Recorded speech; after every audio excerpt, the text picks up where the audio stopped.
For today's video ay gagawa tayo ng garlic bread. Ang mga ingredients ay siyempre garlic, butter, and star margarine. Gailang natin ang bawang sa kawali at hayaan natin siyang masunog at matanggal yung balat at lumambot na yung garlic.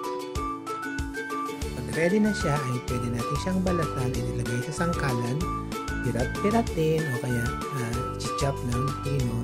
Tapos i-combine na natin yan sa butter and star margarine.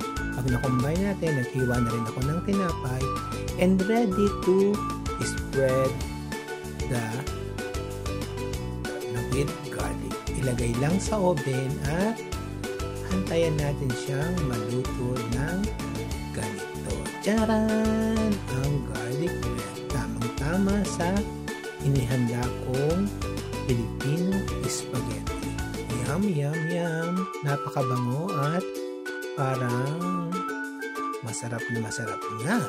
So, kung bago ka pa lang, please follow my account and Reels, TikTok, and YouTube account. Thank you.